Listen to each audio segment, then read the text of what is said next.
हाँ जी, नमस्कार, good evening. स्वागत है आप सभी का। क्या हाल चाल है सबके, कैसे हैं आप लोग? जल्दी जल्दी बता दो।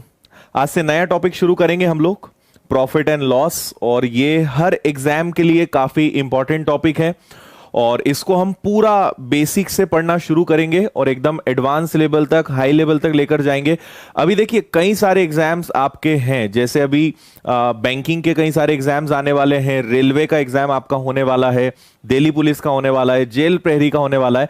और मैथ्स की सबसे अच्छी बात यह है कि कॉमन सारे टॉपिक्स होते हैं जिसको आप हर एग्जाम में यूज कर सकते हो।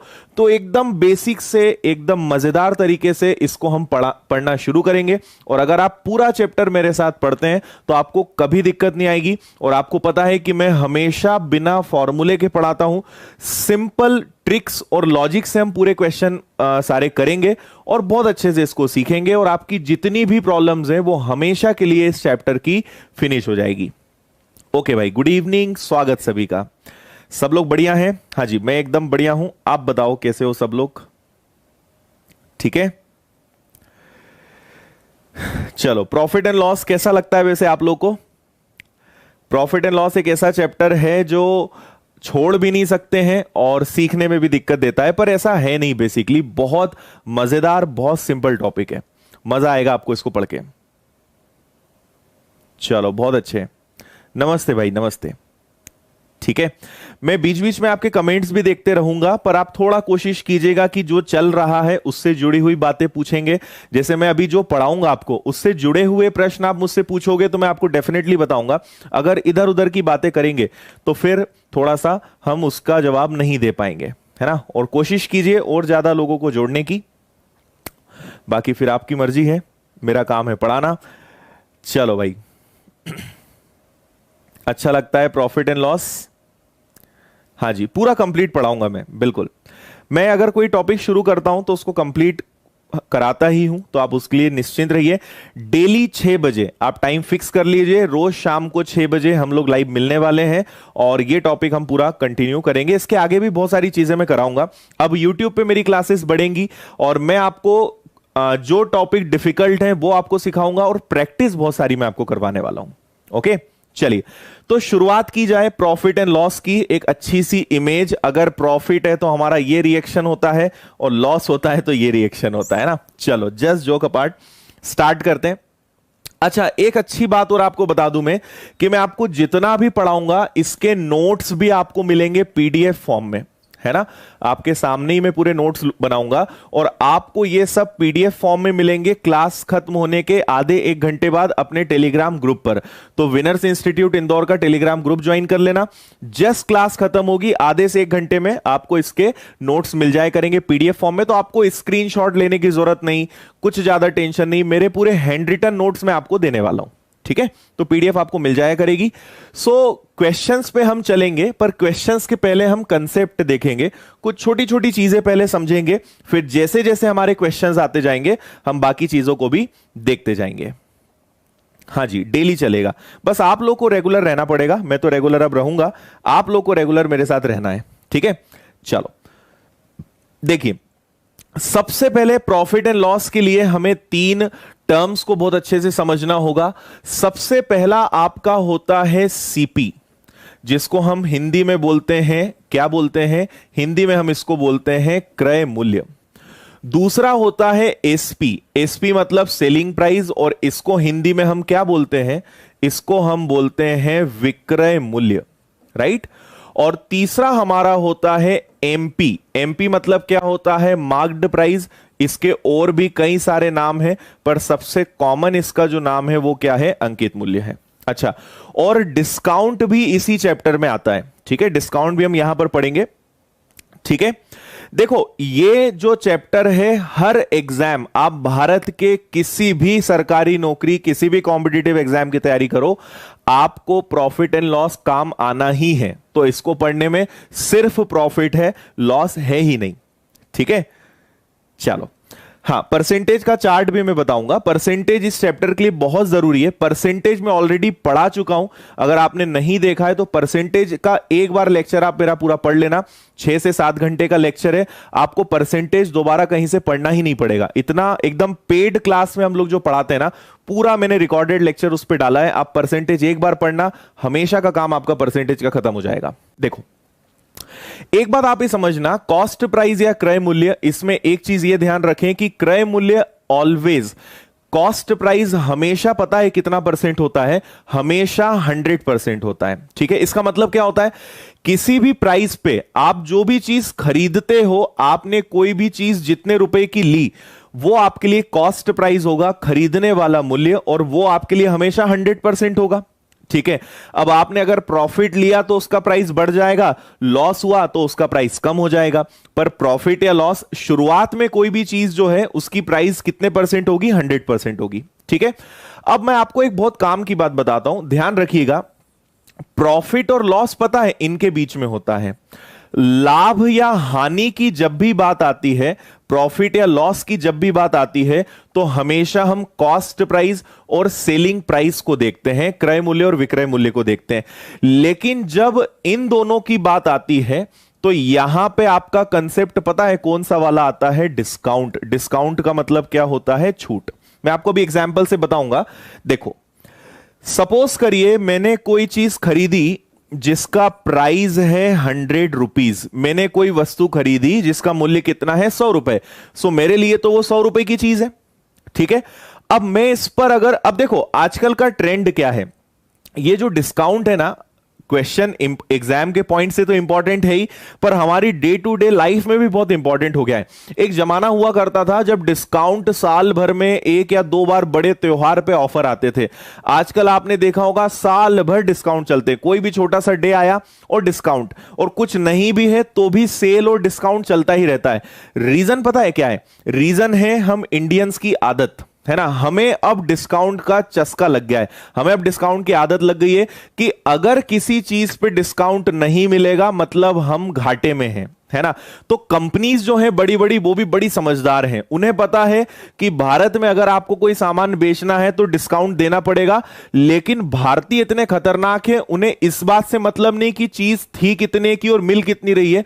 उनको मतलब किस बात से, उन्हें मतलब है डिस्काउंट से। छोटा सा एग्जाम्पल बताता हूं, अगर कोई चीज 1000 रुपए की है और मैं आपसे कहूंगा कि भाई आपके लिए 1100 रुपए, तो आप बोलोगे सर इतना महंगा, थोड़ा कम तो करो, हम तो रोज आपकी दुकान पे आते हैं, हम तो बहुत सारे बच्चों को आपके कोचिंग में लेकर आते हैं, तो आप बोलोगे कुछ डिस्काउंट दो, है ना।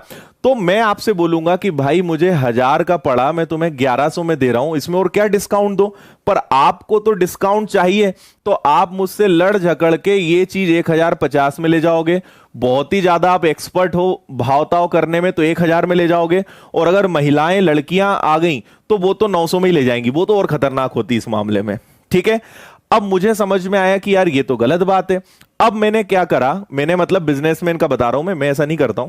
अब अगर कोई 1000 रुपए की वस्तु है तो पता है क्या करेंगे, मैं उसको बोलूंगा कि भाई ये चीज 1500 रुपए की है, पर क्योंकि आप मेरे रेगुलर कस्टमर हो तो आपके लिए ये 1300 की। आप बोलोगे सर बहुत बहुत धन्यवाद, मजा आ गया, बहुत सारा डिस्काउंट आपने दे दिया।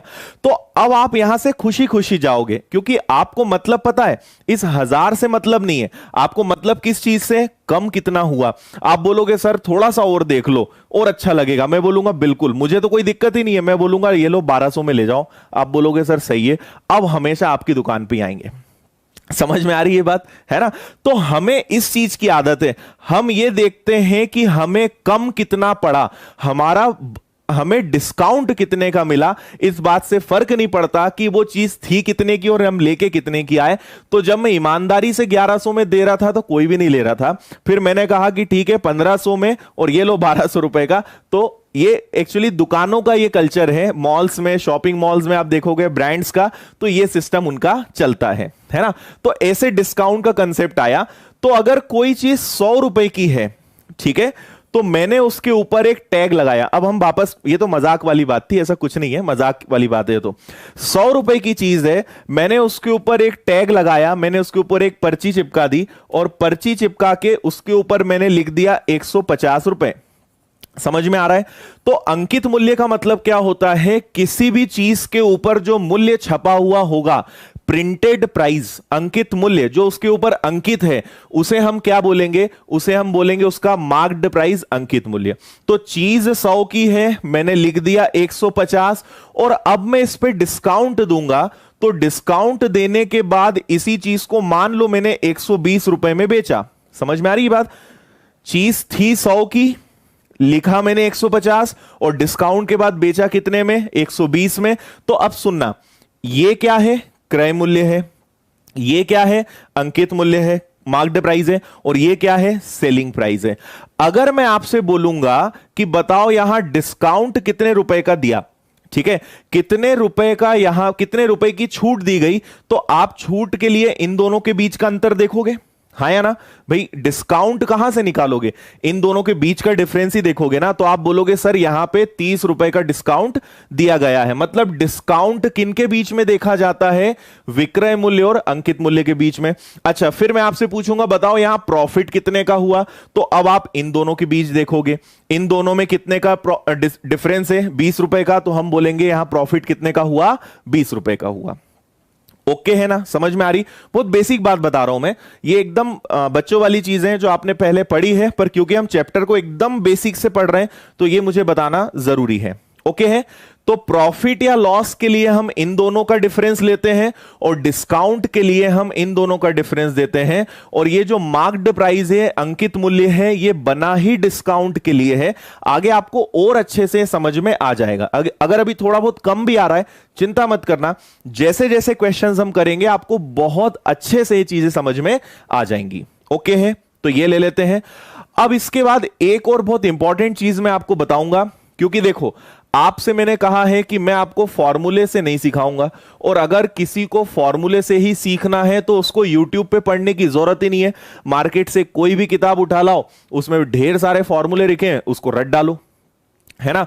पर एक बात ध्यान रखना कि फॉर्मूले से आप कभी सिलेक्शन नहीं ले पाओगे। इसको अच्छे से दिमाग में बैठा लेना, है ना?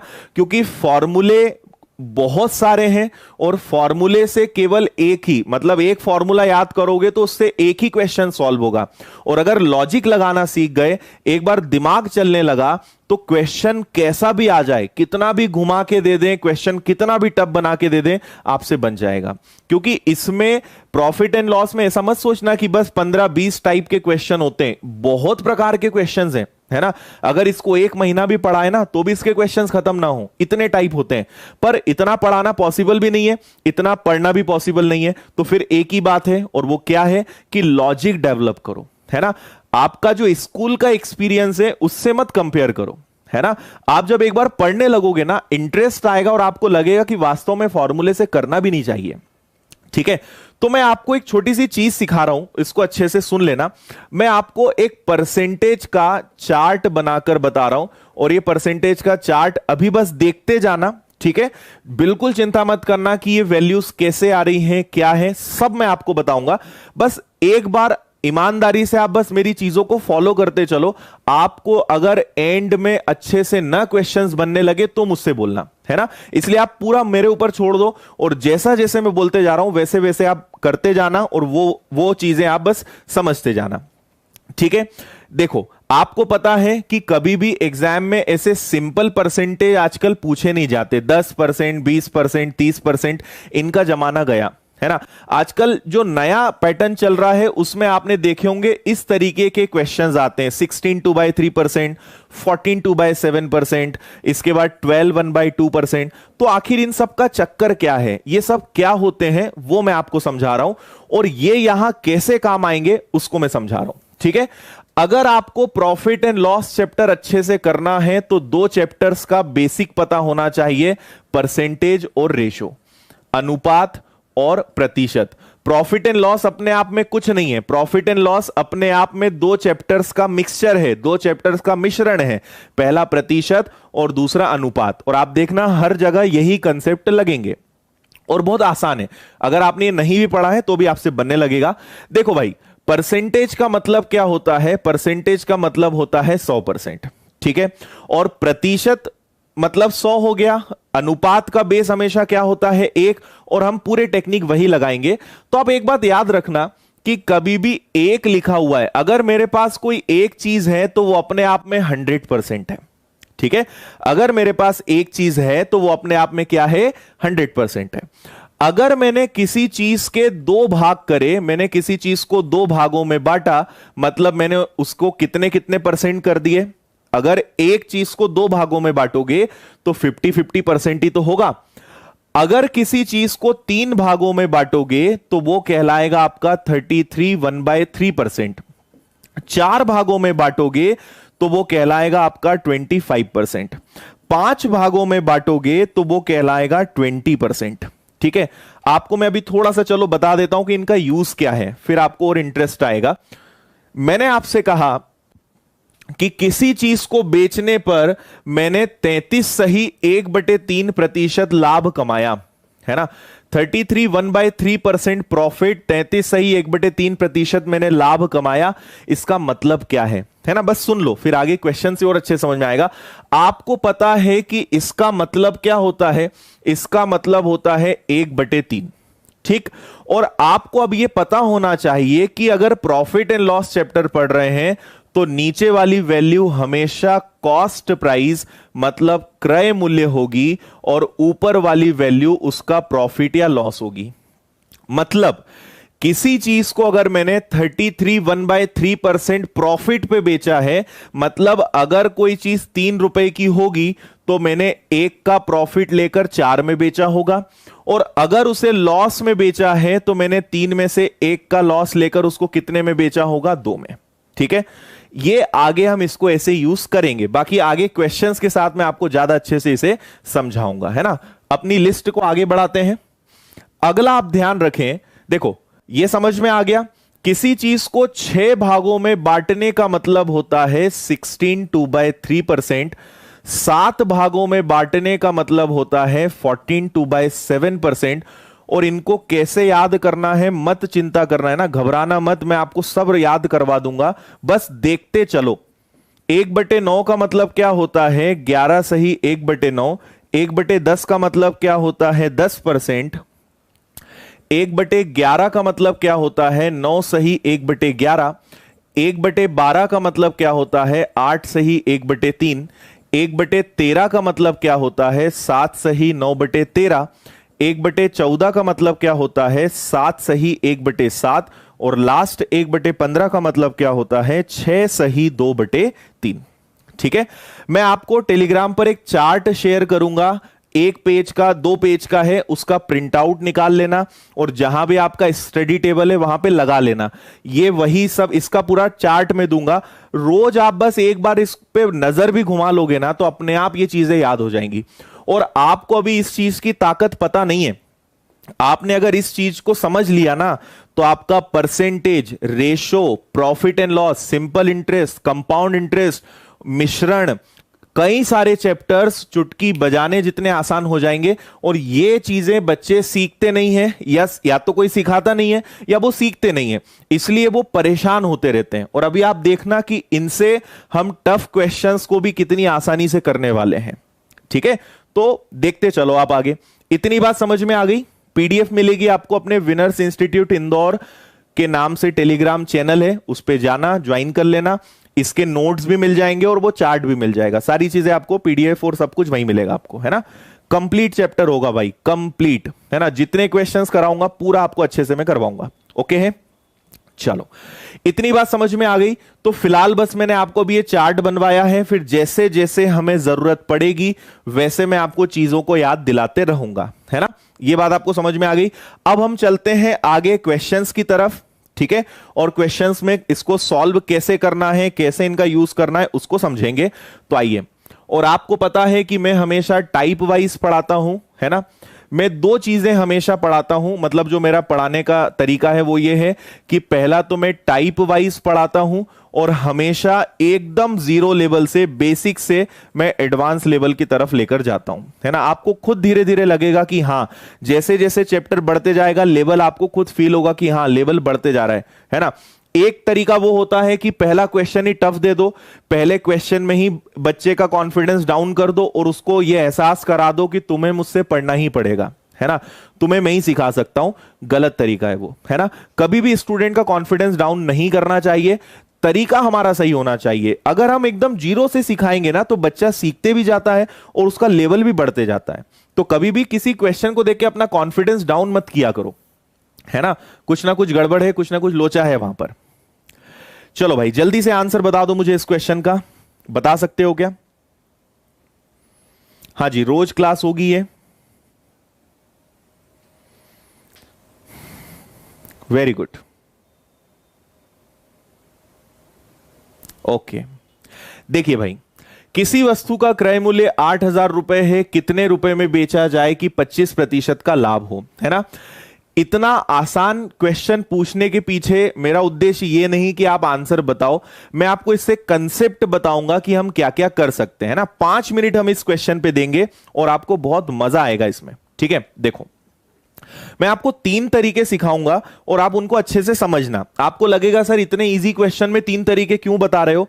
कभी भी छोटे छोटे क्वेश्चन को अंडर एस्टिमेट मत करना, ये बहुत खतरनाक चीजें इन्हीं से निकल के आती हैं। देखो भाई, आप एक बात समझ लेना कि प्रॉफिट हो या लॉस, हम हमेशा किस चीज पे कैलकुलेट करते हैं? हम हमेशा क्रय मूल्य, कॉस्ट प्राइस पर कैलकुलेट करते हैं। इतनी बात समझ में आ गई? तो अगर कोई चीज 8,000 रुपए की है और मैं 25% लाभ कमाना चाहता हूं, तो 25% किसका कमाऊंगा? 8,000 का ही कमाएंगे ना। तो इसको कैंसिल करा, इसको हल किया, मतलब 2,000 रुपए का लाभ होगा। तो 8,000 रुपए की चीज को 2,000 रुपए के लाभ पर बेचेंगे, मतलब उसका विक्रय मूल्य कितना होगा? 10,000, जिसका आंसर आप सभी लोगों ने दिया, ठीक है। एक तरीका तो हमारा भाई ये हो गया। दूसरा तरीका सुनो, दूसरा तरीका क्या हो सकता है? मुझे एक बात बताओ, मैंने आपको चैप्टर की शुरुआत में ही कहा कि क्रय मूल्य हमेशा कितना परसेंट होता है? 100% होता है ना। हर चीज अपने आप में 100% होती है और मैं उसी का 25% प्रॉफिट कमाना चाहता हूं, तो मैं क्या यहां डायरेक्ट 125% रख दूं क्या? सोच कर देखो, हर चीज 100% होती है और उसका 25% जोड़ना है, तो डायरेक्ट 125 निकाल दो ना। तो सॉल्व कर लो, 25 से कैंसिल होगा 5 बार, ये होगा 4 बार, 4 से कैंसिल होगा ये 2,000 बार, 2,000 का 5 गुना, तो डायरेक्ट आपका आंसर कितना आ गया? 10,000। ये विक्रय मूल्य आ गया। समझ में आ रही है बात? तो हम इसको यूज नहीं करेंगे, है ना, इसको कभी यूज नहीं करना। अगर यूज करना ही है तो इस तरीके को यूज करना। अदरवाइज आप एक और तरीका लगा सकते हो, तीसरा, और तीसरा आपका तरीका कौन सा वाला है? रेशो वाला है। इसको भी सीख लो, बहुत काम की चीज है ये, है ना। अगर मैं बोल रहा हूं काम की चीज है तो मान लो मेरी बात, आपको आगे समझ में आएगा कितने काम की चीज है ये, ठीक है। देखो भाई, आपको पता है कि 25% की फ्रैक्शन वैल्यू भिन्न क्या होता है? 1/4।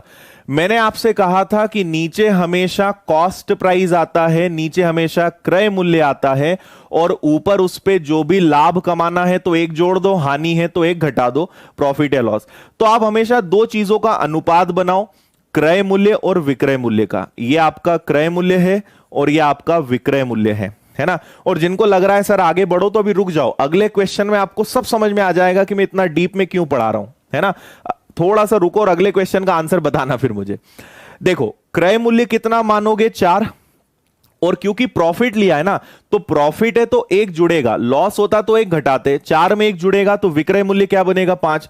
अब मुझे बताओ कि 4 क्रय मूल्य हमें रुपए में दिया हुआ है, 4 का मान 8,000 है, मतलब 4 से 8,000 है, मतलब ये कितना गुना है? ये 2,000 गुना है। तो क्या इसका भी 2,000 गुना किया जा सकता है क्या? बिल्कुल किया जा सकता है। उस हिसाब से उसका विक्रय मूल्य कितना आएगा? 10,000 आएगा, है ना। ये चीज अभी थोड़ी सी अगर कम भी समझ में आई है तो चिंता मत करना, आगे ये और बताऊंगा, मैं बार बार बताऊंगा, आराम से समझ में आएगा। क्लियर है? बताओ जल्दी से। क्रय मूल्य हमेशा, कुछ भी हो जाए, नीचे वाली वैल्यू आपकी हमेशा क्रय मूल्य होगी। तो क्रय मूल्य अगर 4 है और उस पर आपने 1 का प्रॉफिट कमाया, तो विक्रय मूल्य, सेलिंग प्राइस जो है, ये विक्रय मूल्य है, तो सेलिंग प्राइस उसका 5 ही होगा क्या? इस ट्रिक से फायदा पता है क्या है कि अगर क्रय मूल्य दिया है तो विक्रय मूल्य निकाल सकते हो, विक्रय मूल्य दिया है तो क्रय मूल्य निकाल सकते हो। इनमें आप गड़बड़ कर दोगे पर इसमें कभी गड़बड़ नहीं होगी। 4 का मान 8000 है। कई लोग सोच रहे होंगे ये कैसे किया, तो अनुपात में 4 का मान 8000 है तो 1 का मान निकालते हैं अनुपात में हमेशा। 1 का मान 2000 तो 5 का मान कितना, तो आपका आंसर कितना आ गया? 10,000 रुपए। और आई थिंक यही आंसर आप सबने दिया था। इस क्वेश्चन का उद्देश्य मुझे आंसर पता करना नहीं था, मैं आपको कंसेप्ट सिखाना चाहता हूं, मैं आपका बेसिक क्लियर करना चाहता हूं कि क्या क्या होता है, इस बात को हमें समझना है। ओके है, ठीक है ना, समझ में आ गया सभी को? वेरी गुड, चलो ओके। चलो अगर आपको समझ में आ गया तो अगले क्वेश्चन का मुझे आंसर दे दो। ये लो भाई, बताओ जल्दी से करके।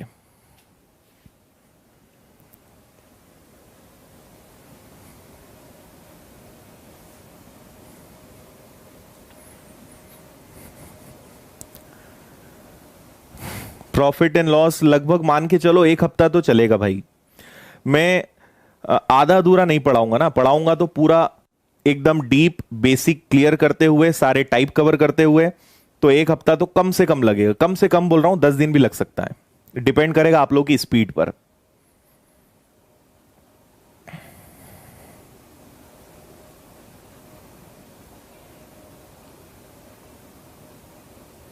बताइए जल्दी से।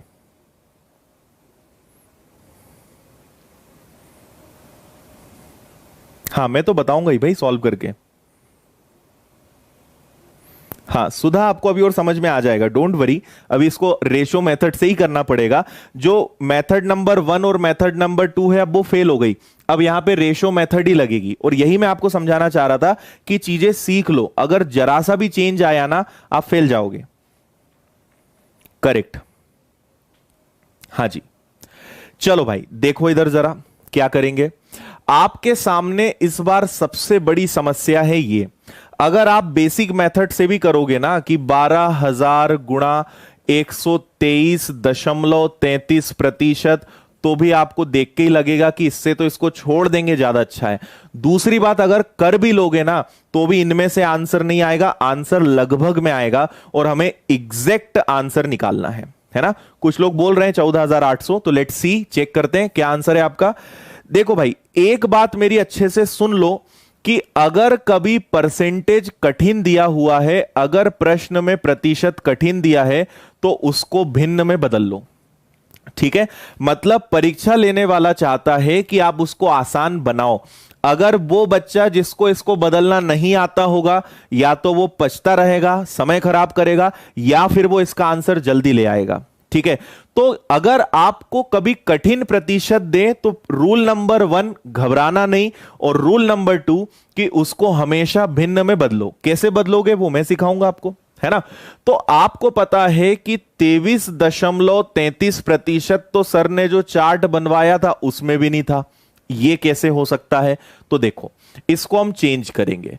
मुझे एक बात बताओ कि क्या मैं इसको 20 + 3.33 लिख सकता हूं क्या? देखो बहुत सारी चीजें सीखने को मिलेगी इस प्रश्न से आपको। मैं इसको तोड़ रहा हूं 20% + 3.33% में, कर सकते हैं ऐसा। अब मुझे बताओ कि 20% का भिन्न में मान होता है 1/5। आप बोलोगे हां सर। अब 3.33 का मतलब क्या होता है? देखो फिर और गहराई में चलते हैं। 33 सही 1/3 का मान 1/3 होता है, और 33.33 भी इसी को बोलते हैं, इसका मान भी 1/3 होता है। अब याद रखना, अगर दशमलव खिसका, 0.1 अंक इधर बढ़ा तो नीचे एक 0 लग जाएगा, ठीक है। नहीं आया समझ? देखो मैंने कहा कि 25% का मान होता है 1/4। आप बोलोगे हां सर ये तो सही है ना। पर मैं बोलूंगा कि 2.5% का भिन्न में मान क्या होगा, तो आप बोलोगे 1/40। अगर ऊपर दशमलव लगा तो नीचे 0 बढ़ेगी, है ना। तो अगर इसको मत देखो, अब 33.33 का मान है 1/3, अगर दशमलव इधर बढ़ा तो नीचे 0 बढ़ जाएगी, मतलब इसका भिन्न में मान क्या होता है 1/30, ठीक है। एलसीएम ले लो 30, 5 से कटेगा 6 बार, 30 से कटेगा 1 बार, इसका मान आएगा 7/30। क्या समझ पाए आप? बताओ जल्दी से। 20% मतलब 1/5, इसका मतलब 1/30, एलसीएम आएगा आपका 6 और 1 7/30।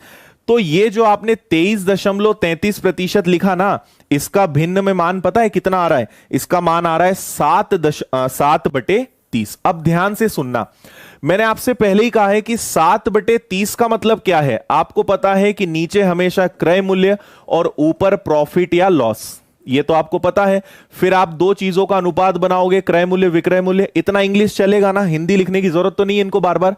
तो आपको पता है कि क्रय मूल्य 30 होगा, अगर लाभ है तो 7 जुड़ेगा, हानि है तो 7 घटेगा। क्या दिया है? लाभ। लाभ मतलब जुड़ेगा, तो ये जुड़कर क्या बनेगा? 37 बनेगा। कोई दिक्कत इसमें? समझ में आ गई बात इतनी? अब आप मुझे बताओ कि 12,000 क्या है? क्रय मूल्य है। तो अगर 12,000 क्रय मूल्य है तो इसमें भाग भी क्रय मूल्य का देंगे, और विक्रय मूल्य पूछा है तो गुणा विक्रय मूल्य का करेंगे। ओके, तो सॉल्व कर लेते हैं। 0 से आपका 0 कट गया, 3 से कट जाएगा कितनी बार? 400 बार। 400 का 37 में गुणा करो, 7 चौक 28 है ना, 12 और 2 14। आपका आंसर आ जाएगा उस वस्तु का विक्रय मूल्य कितना होगा भाई? 14,800। 14,800 मतलब ऑप्शन डी। और यह आंसर मैक्सिमम बच्चों ने बिल्कुल सही दिया था। ठीक है, हां एक बार और बता रहा हूं, डोंट वरी, एक बार और बता रहा हूं। समझ में आया? तो कैसे हम टफ चीजों को आसान बना सकते हैं, वो हमारा मेन उद्देश्य है। ठीक है, और मैं आपसे फिर बोल रहा हूं कि अपना टारगेट आंसर से ज्यादा क्या है? हमारा टारगेट आंसर से ज्यादा जरूरी है उसका कंसेप्ट सीखना, है ना। एक ही क्वेश्चन को 50 तरीके से पूछा जा सकता है। अगर कंसेप्ट सीखा तो आप वही प्रश्न बना दोगे, और नहीं तो यह क्वेश्चन बहुत आसान है पर अच्छों से नहीं बनता, है ना। रीजन क्या है? कि उन्हें इसको हल करना ही नहीं आता, ये कोई नहीं सिखाता। अधिकतर टीचर क्या करते हैं? 10 रख देंगे, फिर 20 रख देंगे, फिर 30 रख देंगे। बच्चे को मजा आता है कि अरे सब बन रहा है। ये कोई नहीं सिखाएगा। क्यों? क्योंकि या तो वो आता नहीं होगा, और अगर आता होगा तो फिर इसको समझाना बड़ा मुश्किल। इससे बेटर है कि सिखाओ ही मत, बच्चे का कॉन्फिडेंस बढ़ा दो, आसान आसान रखकर काम खत्म। ठीक है, चलो एक बार फिर से ध्यान से सुनो मैं क्या आपसे बोल रहा हूं। हमने इसको भिन्न में बदला। देखो एक बात आप समझ लेना कि अगर ऐसा कठिन प्रतिशत परीक्षा में आया है, मतलब वो आपसे कुछ ना कुछ आसान बनाने की उम्मीद करते हैं।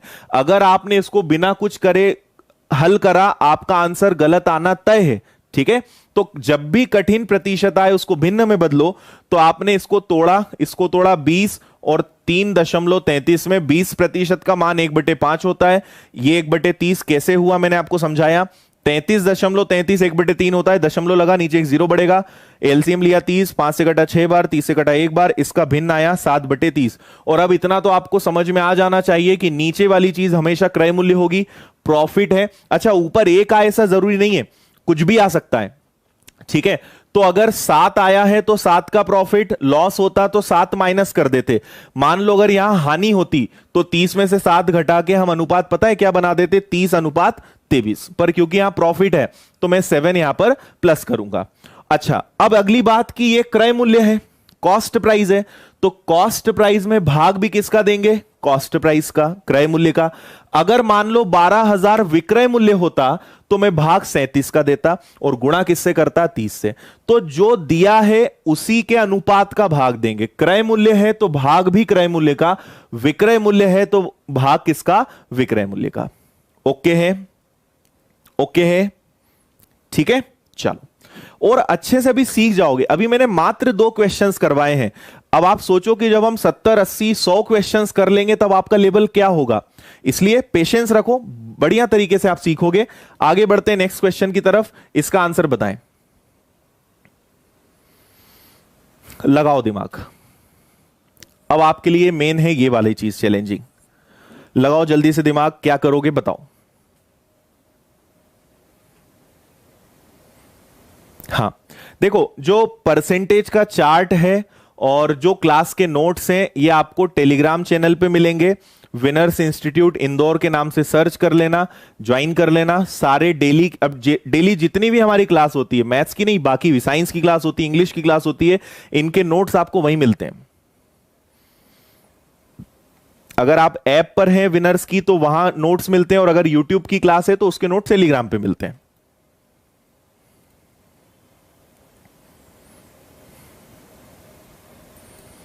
चलो भाई, अगर अच्छी क्लास लग रही है तो लाइक कर सकते हैं आप लोग, है ना। देखो इतने लोग देख रहे हैं और लाइक अभी कम चल रहे हैं। यही दिक्कत है हमारे देश की ना, लोग बांटने से बड़ा बचते हैं। ओके भाई, देखो कैसे करेंगे। पहले तो इसका हमें, देखो इसका मुझे टेंशन नहीं है, अगर ये हल हो गया तो ये तो होना ही है ना। अब मुझे एक बात बताओ कि 27.5 को कैसे तोड़ा जाए। इसको तोड़ने के कई तरीके हैं। पहला तरीका है 25 प्लस 2.5, दूसरा तरीका है 20 प्लस 7.5। आप दोनों में से कोई भी तरीका कर लेना, आंसर सेम आएगा, आंसर में कोई फर्क नहीं पड़ता कभी भी। तो मुझे लगता है कि इसे 25% प्लस 2.5 में तोड़ना ज्यादा समझदारी रहेगी।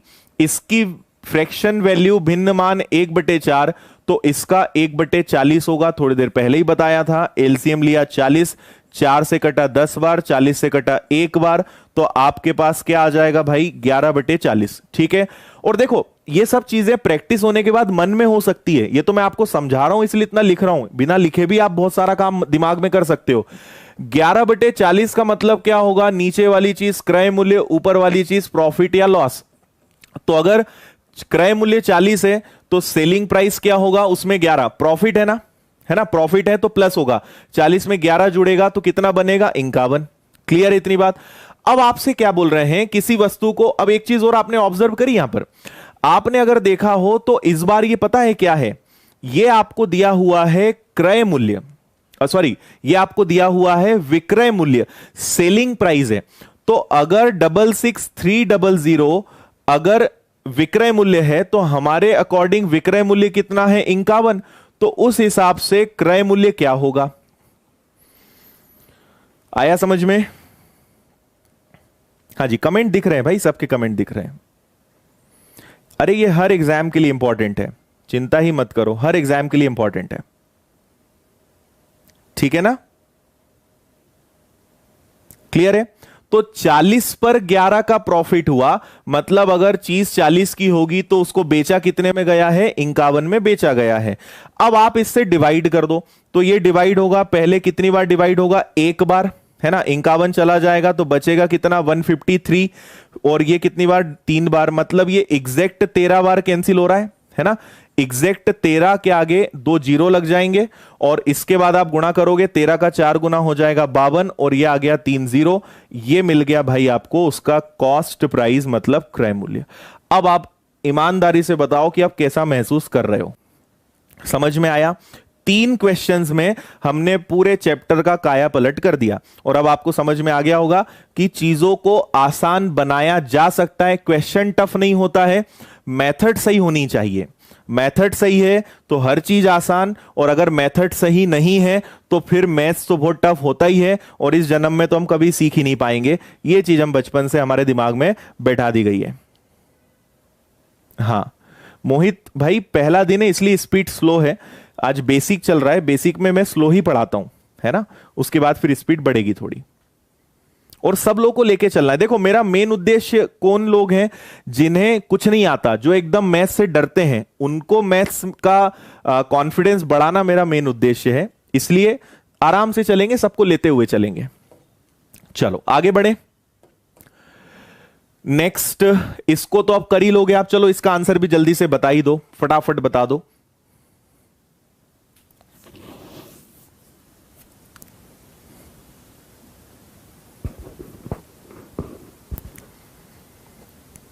जल्दी से बता दो।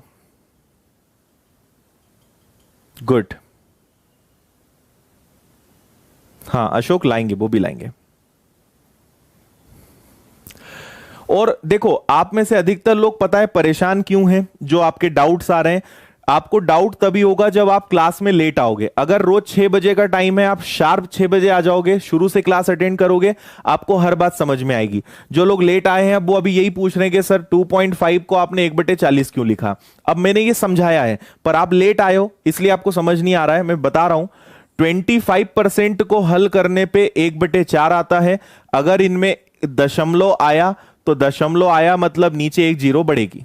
इतना समझ लो, बाकी फिर वीडियो को पीछे करके देख लेना, बाद में आपको समझ में आ जाएगा। बोलो भाई क्या करोगे? इस बार परसेंटेज आसान है, चाहे तो आप इसको, अब देखो अगर परसेंट इजी दिया है तो फिर अपनी चॉइस है, रेशो मेथड लगा लो या डायरेक्ट कर लो, है ना। 46,000 में बेचा, आपको पता है कि 46,000 जो है विक्रय मूल्य है, ये सेलिंग प्राइस है। सेलिंग प्राइस के अंदर दो चीजें होती हैं, कॉस्ट प्राइस, और यहां क्योंकि प्रॉफिट लिया है तो ये आपको पता है क्रय मूल्य हमेशा 100 होता है और प्रॉफिट 15% का लिया है, मतलब ये अपने आप में 115% है। तो 100% क्या कैंसिल करोगे, आंसर आएगा आपका 40,000। क्लियर है क्या? पहला तरीका। दूसरा तरीका आप बोलोगे सर रेशो से बताओ, तो 15% मतलब 15/100। 15/100 का मतलब क्या होता है? 15/100 का मतलब होता है 3/20। 3/20 का मतलब कि अगर क्रय मूल्य 20 हो तो विक्रय मूल्य सेलिंग प्राइस कितना होगा? 3 ज्यादा 23। इस बार क्वेश्चन में 46,000 आपका सेलिंग प्राइस है, मतलब वो क्या है? 23 है। तो क्रय मूल्य कितना होगा? 20। तो ये कैंसिल होगा 2000 बार, 2000 का इससे गुणा करोगे, आंसर आपका कितना आएगा? 40,000 आएगा। दोनों मेथड्स क्लियर है? Option A is the right answer. Okay भाई, अच्छा लग रहा है?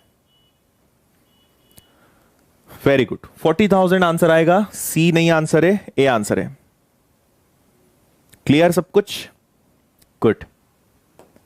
चलो आगे बढ़ते हैं, टाइप को थोड़ा सा चेंज करते हैं। ये एक और बहुत आसान क्वेश्चन है। आज की क्लास बेसिक है। आज आपको लगेगा कि सर इतने आसान क्वेश्चंस क्यों करवा रहे हो, और अभी रुको, 1 या 2 दिन बाद आप क्लास का लेवल देखना, पर पहले बेसिक मुझे क्लियर कर देने दो, फिर आप देखना। हाँ भाई विनीत, बिल्कुल, थैंक यू विनीत।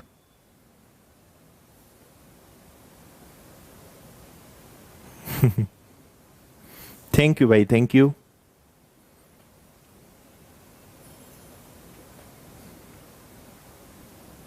ओके है, बताओ जल्दी से आंसर इसका। किसी वस्तु को 15,000 में बेचा, इसको तो नॉर्मल आपको बस करना है। ऐसे सवाल पता है किसमें आते हैं? जेल प्रहरी वाली परीक्षाएं, कांस्टेबल हो गया, एसआई हो गया, इतने आसान प्रश्न आते हैं, है ना। हाँ, अगर थोड़े दूसरे बड़े एग्जाम्स की बात करें तो उनमें लेवल थोड़ा सा हाई होता है। 15,000 की चीज थी, आपने उसको 18,000 में बेचा, तो एक चौथी क्लास का बच्चा भी बता देगा कि यहां पे 3,000 रुपए कमाए हैं। और प्रॉफिट हो या लॉस, हमेशा बेस आपका क्या रहेगा? आपका क्रय मूल्य। हमेशा नीचे आप क्रय मूल्य ही रखना और गुणा करना आप 100 का। हल कर लोगे क्या? 15 दूनी 30, 20% का प्रॉफिट यहां पर है। ठीक है ना, इसमें कोई दिक्कत नहीं होनी चाहिए। ओके, बहुत आसान सी बात है। 15,000 की चीज को 18,000 में बेचोगे, 3,000 का प्रॉफिट, और नीचे हमेशा कॉस्ट प्राइस रखना, हमेशा। लॉस हो तब भी, हानि हो तब भी। हाँ जी, रोज अपनी क्लास 6 बजे से चलेगी। आप अपना शेड्यूल फिक्स कर लो, रोज 6 बजे आपको लाइव आ जाना है। प्रॉफिट एंड लॉस हम लोग शुरू कर चुके हैं और अब इसको पूरा खत्म करके ही तब भी नहीं रुकेंगे, फिर भी कुछ ना कुछ नया टॉपिक आपका आ जाएगा। तो 6 बजे का टाइम सेट कर लो, ये आपका रहने वाला है।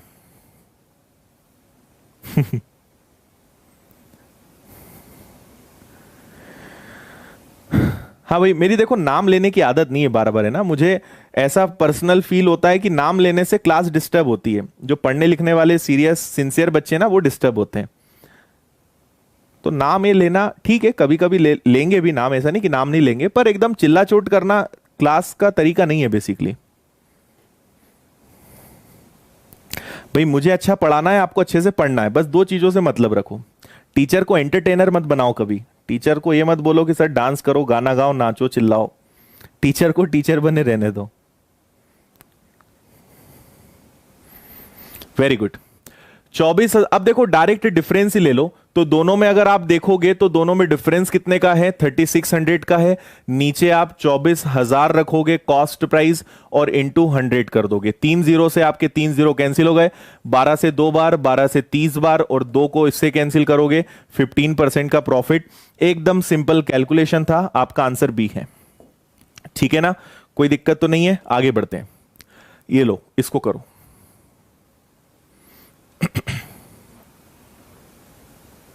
इससे आप फिर एक नई चीज सीखोगे। अभी पढ़ाएंगे स्वाति, पढ़ाएंगे, वो भी पढ़ा देंगे। लाइव कैसे आए स्मिता, आप लाइव हो तो, और कैसे आओगे लाइव? ऐसे ही आना है रोज लाइव।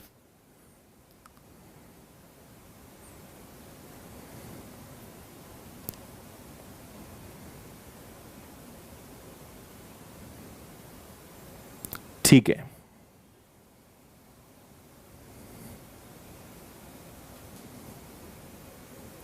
हो गया भाई।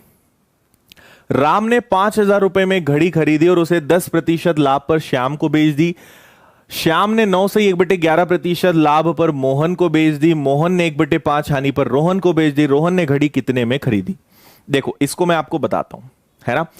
मैंने क्या कहा कि अगर परसेंटेज थोड़े से भी टफ आ जाए या थोड़ा भी आपको लग रहा है कि ये क्वेश्चन कठिन है, तो आप मेरी बात हमेशा याद रखना, परसेंटेज को फ्रैक्शन में, भिन्न में बदल लेना। इसका मतलब होता है 1/10। 9 सही 1/11 का मतलब होता है 1/11, और 1/5 तो अपने आप में 1/5 है, प्रतिशत नहीं है तो कोई दिक्कत ही नहीं है ना। आपको पता है अगर प्रॉफिट है तो प्लस, लॉस है तो माइनस, ये चीज आपको पता होनी चाहिए, है ना। अब सुनना, एक स्टेप में कैसे ऐसे क्वेश्चंस को करते हैं। सबसे पहले 5,000 रुपए लिख दो, है ना। अब मुझे एक बात बताओ, 10% लाभ पर बेचना, 10% लाभ पर बेचने का मतलब है, आपको पता है कि 10% का मतलब होता है 1/10। 1/10 का मतलब होता है कि 10 रुपए पर 1 का प्रॉफिट। 10 पर 1 का प्रॉफिट मतलब आपने 10 रुपए की चीज को क्या 11 रुपए में बेचा? 10 पर 1 का प्रॉफिट लिया मतलब आपने 10 रुपए की चीज को 11 में बेचा। तो यहां लिख दो कि आपने 10 की चीज को पहले 11 में बेचा, है ना। फिर आपने 9 से 1/11% का लाभ लिया, तो क्योंकि लाभ लिया है तो अभी भी प्लस करेंगे। 11 पर 1 का लाभ लिया मतलब आपने 11 की चीज को कितने में बेचा? 12 में बेचा। फिर 1/5 की हानि हुई, 5 पे 1 का नुकसान हुआ, 5 पे 1 का नुकसान हुआ मतलब 5 की चीज को आपने 4 में बेचा। क्या इतना समझे आप, है ना। अब देखो सिंपल कैलकुलेट करो, आपका आंसर आ गया। 11 से 11 कैंसिल हो गया, 0 से आपका 0 कैंसिल हो गया, 5 से ये कैंसिल हो गया आपका 100 बार, 12 चौक 48। आपका सीधा आंसर आ गया कि आखिरी वाले व्यक्ति को वो घड़ी या वो वस्तु कितने रुपए की पड़ी? 4800 की। ये आपका आंसर है, ठीक है, ऑप्शन बी। बताइए भाई, समझ में आया?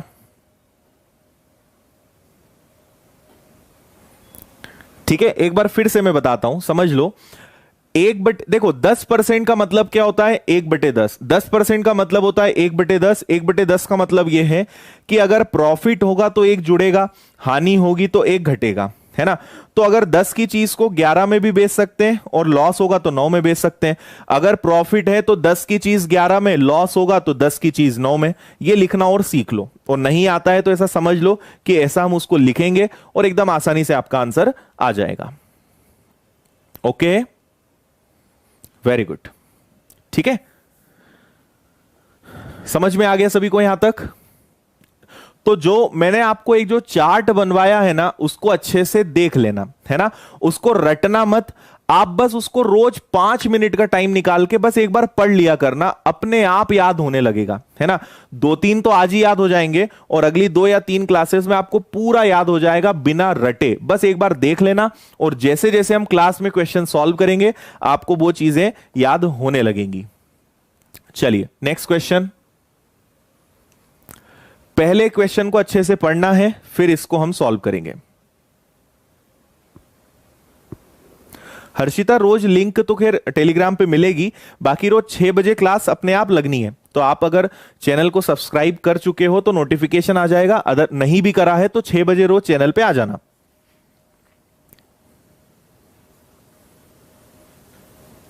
हाँ, टेलीग्राम पे नोट्स अभी मिल जाएंगे आपको।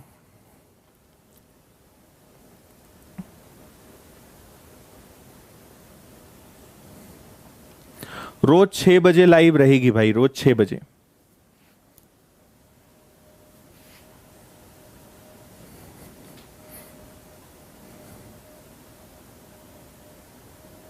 पलक, कोई दिक्कत नहीं, अच्छा हो जाएगा, आप बस पढ़ते चलो साथ में।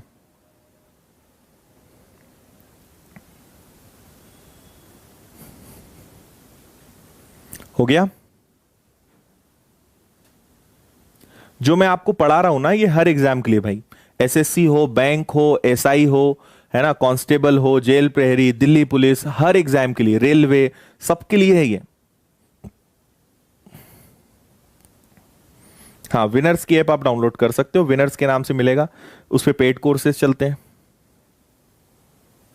देखो, एक व्यापारी 1,25,000 में कुछ वस्तुएं खरीदता है, इसमें से 3/4 भाग पर 8% लाभ, 3/4 भाग पर शब्द हटा दो, 3/4 भाग 8% लाभ पर बेच देता है, और शेष को कितने प्रतिशत लाभ पर बेचे जिससे कुल 7% का लाभ प्राप्त हो। ठीक है, अब मैं आपको बहुत शानदार तरीका इसका बताऊंगा और आपको मजा आ जाएगा। आप जो लोग पहली बार मुझसे पढ़ रहे हैं वो आश्चर्य करेंगे कि ऐसा भी कुछ हो सकता है क्या, है ना। 1,25,000 रुपए आपको जो दिया हुआ है, सबसे पहले तो आप इसको साइड कर दो। मैं जो ट्रिक बताऊंगा उसमें इसकी जरूरत ही नहीं है। ठीक है, आपसे वो बोल रहे हैं कि 3/4 भाग पर 3/4 भाग पर 8% लाभ कमाया। ठीक है, शेष पर कितना लाभ कमाए, शेष मतलब जो रिमेनिंग है उस पर कितना लाभ कमाए, यह हमें निकालना है, ताकि कुल मिलाकर कितना लाभ प्राप्त हो, 7%। मुझे एक छोटी सी बात बताना, आपको पता है कि कभी भी भिन्न अगर किसी भी प्रकार का लिखा हो, अगर मैं एक साधारण भिन्न की बात कर रहा हूं, अंश बटे हर की, है ना, ये प्रतिशत नहीं है, ये एक भिन्न है, हमने प्रतिशत को बदला, वो अलग चीज है। कभी भी अगर कोई भिन्न लिखा है, 3/4 का मतलब क्या होता है, 3/4 का मतलब होता है कि अगर हमारे पास टोटल 4 चीजें हैं तो उसमें से उसका हिस्सा, उसका पार्ट, अगर एक नॉर्मल भिन्न लिखा है तो लाभ हानि से हटकर बात कर रहा हूं मैं, है ना। लाभ हानि में अगर ये चीज होगी तो ये क्रय मूल्य है और ये प्रॉफिट है, लॉस है। पर एक अलग भिन्न की हम बात करें तो 3/4 का मतलब क्या होता है कि अगर टोटल मेरे पास 4 पेन हैं तो मैंने कितने बेचे, 3, तो बचा कितना, 1। समझ रहे हो बात? तो ध्यान से समझना, मेरे पास टोटल कितनी चीजें हैं, 4, उसमें से मैंने बेची कितनी, उसमें से मैंने सेल कितनी करी, 3 चीजें, तो मेरे पास शेष कितनी चीजें बची, मेरे पास रिमेनिंग कितनी चीजें बची, तो आपका जवाब होगा 1। इसमें कोई दिक्कत है क्या किसी को? 3/4 का मतलब, ध्यान से सुनना, मजा आएगा भी, टोटल 4 चीजें हैं, उसमें से 3 बेची, बची 1, 4 में से 3 बेची, बची 1। 3/4 पर मैंने 8% लाभ कमाया, मतलब 3 चीजों पर मैंने 8% लाभ कमाया, मतलब कितना लाभ कमाया होगा, 24, है ना। जबकि मैं कुल 7% लाभ कमाना चाहता हूं, तो मैं कुल लाभ कमाना चाहता हूं 7%, मतलब 28। तो मेरा टारगेट है कि मैं 28% लाभ कमाऊं। उसमें से मैंने कितना कमा लिया है, उसमें से मैंने 24% कमा लिया है। तो मुझे जल्दी से बता दो, मुझे कितना लाभ और कमाना है, 4%? यह आंसर है आपका सी। कितना लाभ कमाना और बचा है, 4%। बताओ, समझ में आया? है ना। टोटल 4 चीजें हैं जिस पर मुझे 7% लाभ कमाना है, मतलब टोटल मुझे कितना कमाना है, 28%। 4 चीजों पे 7% लाभ कमाना है, टोटल 28% लाभ कमाना है। 3 चीजों पर मैं 8% कमा चुका हूं, मतलब 24% मैंने कमा लिया है, तो बचा कितना, 4% मुझे कमाना है बची हुई चीजों पर। इतना सा सवाल आपसे पूछा गया था। आया समझ में? जल्दी से बता दो भाई, समझ में आया, है ना। मान लो, जैसे मान लो आपके पास लिखा होता, अभी ऐसे और सवाल करवाऊंगा मैं आपको, डोंट वरी। अगर आपके पास कभी लिखा है 4/5, 4/5 का मतलब क्या है कि टोटल 5 चीजें हैं, उसमें से कितनी चीजें, 4, तो बची कितनी, 1। अगर कभी आपके पास लिखा हुआ है 7/9, इसका मतलब क्या है कि टोटल 9 में से 7 बेची, तो बची कितनी, 2। 3/4 का मतलब है कि मैंने 3 चीजों पर 8% कमाया, 3 पर 8 कमाया मतलब 24 कमाया, जबकि टोटल कितनी चीजें हैं मेरे पास, टोटल 4 चीजें, चारों पर मैं 7% कमाना चाहता हूं, मतलब मैं 28 कमाना चाहता हूं, 24 कमा चुका हूं, 4 और कमाना है, दैट्स इट। बता दो जल्दी से, कोई दिक्कत है? अच्छा लगा तरीका?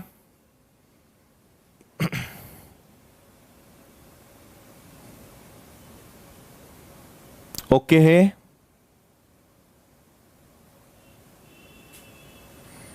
करेक्ट,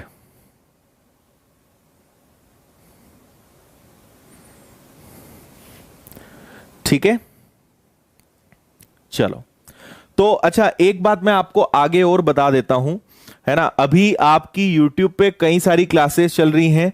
डेली आपकी साइंस की क्लास चल रही है, अगर आप नहीं जुड़े हो तो जुड़ जाओ। अभी मेरे जस्ट अब मैथ्स की क्लास आपकी अभी रेगुलर चलने वाली है, और मैथ्स के बाद आपकी इंग्लिश की भी क्लास लगेगी। अभी जस्ट मेरे बाद, जैसे आज 6 से 7 आपकी मैथ्स की क्लास हो गई, ये रेगुलर रहेगी, रोज रहेगी आपकी ना। इंग्लिश की क्लास अभी आपकी 7 बजे से 8 बजे तक इंग्लिश की क्लास रहेगी। मॉर्निंग में आपकी 9 बजे से लेकर 10 बजे तक साइंस की क्लास थी। ये 2-3 क्लासेस तो आपकी रेगुलर चलने वाली है ना। इन्हें आप अटेंड कीजिए, और ये कॉमन है हर एग्जाम में, ये सारे सब्जेक्ट कॉमन है। रेलवे की आप तैयारी कर रहे हो, जेल प्रहरी की, दिल्ली पुलिस की, किसी की भी आप तैयारी कर रहे हो, एसआई की, कांस्टेबल की, ये सब का सब आना है ना। तो फ्री क्लासेस चल रही हैं, इन्हें अटेंड करो। और अगर आप चाहते हो कि नहीं हमें पूरा बैच ज्वाइन करना है, सिस्टमेटिक पढ़ना है, तो मैं आपको कुछ और डिटेल्स भी दे दूंगा, है ना। एक छोटा सा क्वेश्चन मैं आपको होमवर्क के लिए दे रहा हूं, इसके आगे हम कल करेंगे, क्योंकि अभी नेक्स्ट इंग्लिश की क्लास का टाइम हो रहा है। तो ये आपका होमवर्क रहेगा, और ये आपको कहां मिलेगा मैं आपको बता ही चुका हूं कि अगर आप टेलीग्राम पे जाना, विनर्स इंस्टीट्यूट सर्च करना, विनर्स इंस्टीट्यूट इंदौर, अपनी चैनल आपको मिलेगी, वहां पे ये सारे नोट्स मिल जाएंगे, ठीक है। इसके अलावा आपको एक छोटी सी इंफॉर्मेशन मैं ये देना चाहता हूं कि अगर आप जेल प्रहरी की तैयारी करना चाहते हो, तो विनर्स की ऐप पर कंप्लीट कोर्स चल रहा है 1999 में, 1999 में आपको पूरा कोर्स मिलेगा। ऑल सब्जेक्ट, उनकी टेस्ट सीरीज, उनके नोट्स, पीडीएफ, सब कुछ है ना। Recorded sessions, live sessions, download. Delhi police की तैयारी कर रहे हो तो 1450 में आपको सारी सुविधा मिल रही है, सारे सब्जेक्ट आपके इस पे लग रहे हैं। इसके अलावा बैंकिंग का फाउंडेशन बैच हमारा एक 15 तारीख से आ रहा है, जिसमें 15 एग्जाम की तैयारी हम एक बैच से करवा रहे हैं। दूसरा रेलवे का बैच 14 तारीख से सोमवार से चालू हो रहा है 999 में। उसमें आपको मैथ, साइंस, कंप्यूटर, रीजनिंग, सब कुछ, करंट अफेयर, सब कुछ मिलेगा। ये सब आपको विनर्स की ऐप पर मिलेगा। YouTube पर तो क्लासेस चल ही रही हैं, यहां तो हम आपको पढ़ाएंगे। पर देखो YouTube पे दिक्कत क्या होती है कि आपका टेस्ट नहीं ले सकते, नोट्स देना है तो टेलीग्राम पे जाना पड़ेगा, है ना। क्विज आपसे लेना है तो उसका कोई ऑप्शन नहीं होता है, तो केवल पढ़ाया ही जा सकता है। बाकी एक सिस्टमेटिक कोचिंग जैसा जो फील है, क्लासरूम जैसा जो फील है, तो अगर आप चाहें, देखो अगर थोड़ा बहुत भी आप कैपेबल हैं कि हाँ हम थोड़ा अफोर्ड कर सकते हैं, क्योंकि आप समझिए फीस हमने ऑलरेडी बहुत कम रखी है ना, और क्वालिटी में आपको कहीं दिक्कत नहीं आएगी। मैथ्स में खुद पढ़ा रहा हूं इन सारे बैचेस में, और बाकी सारे फैकल्टीज हमारे पूरे एक्सपर्ट हैं, तो ये सारा आपका चल रहा है ना। सभी बैचेस में आपको लाइव क्लासेस मिलती है, रिकॉर्डेड वीडियोस मिलते हैं, नोट्स मिलते हैं, पीडीएफ फॉर्म में टेस्ट सीरीज मिलती है, वीडियो डाउनलोड का ऑप्शन है, अगर नेटवर्क का प्रॉब्लम है तो वीडियो को डाउनलोड कर लो, है ना। और प्रैक्टिस मटेरियल भी आपको मिलता है, और यह सुविधा हर बैच में है। जेल प्रहरी, दिल्ली पुलिस, बैंकिंग और आपका रेलवे, सब में आपको ये सुविधा मिलने वाली है। तो इसके लिए आप ऐप डाउनलोड कर लीजिए विनर्स इंस्टीट्यूट, वहां पर आपको सारी चीजें मिलेंगी। ओके, सो आज के लिए बस इतना ही आपके साथ मुझे शेयर करना था। बाकी 9 बजे मैं विनर्स की ऐप पर जो नए कोर्सेज आने वाले हैं उसके लिए फिर से 9 बजे लाइव आऊंगा। अभी मेरा 7:30 बजे मैथ्स का फाउंडेशन बैच है। मेरा एक बैच चल रहा है जो 7 मंथ्स का ओनली मैथ्स का कोर्स है ना। अकेले प्रॉफिट एंड लॉस चैप्टर में मैंने उस बैच में लगभग 150-160 क्वेश्चंस कराए हैं। तो एक फाउंडेशन बैच अलग चल रहा है, पर अब थोड़ा सा आगे निकल गया है। तो कैसी लगी आज की क्लास ये मुझे जल्दी से बता दो, और अगर लाइक नहीं करा है तो वीडियो को लाइक करके जाना, और अच्छा लगा तो अपने दोस्तों के साथ शेयर कर देना, और क्या बचता है सब्सक्राइब कर लेना, है ना। मुझे याद नहीं रहती हैं चीजें ज्यादा। ओके चलो भाई, सो रेगुलर YouTube पर फ्री क्लास आ रही है अपनी 6 बजे रोज क्लास रहेगी, तो रेडी रहो। और मुझे ये बताओ कि कितने लोग कल से एकदम टाइम पर 6 बजे आ जाएंगे, ये और मुझे बता दो जल्दी से। ओके, थैंक यू भाई, आप लोग के इतने अच्छे अच्छे प्यार भरे शब्दों के लिए बहुत बहुत धन्यवाद, थैंक यू। हाँ, बैंकिंग का जो कोर्स है वो 4 से 5 महीने का ये फाउंडेशन है। 9 बजे अगर आप बैंकिंग और रेलवे की डिटेल, सारे बैचेस की डिटेल्स चाहते हो ना, तो मैं 9 बजे लाइव आने वाला हूं आज, उसमें सारे बैचेस की इंफॉर्मेशन डिटेल में दूंगा, वहां आप अपने क्वेश्चंस और कर लेना, ठीक है। ओके भाई, थैंक यू। चलो, तो अभी आपकी नेक्स्ट क्लास का टाइम हो रहा है, कल वापस 6 बजे मिलेंगे, तब तक ध्यान रखिए सब लोग अपना। Ta-ta, bye bye, good night, take care, thank you.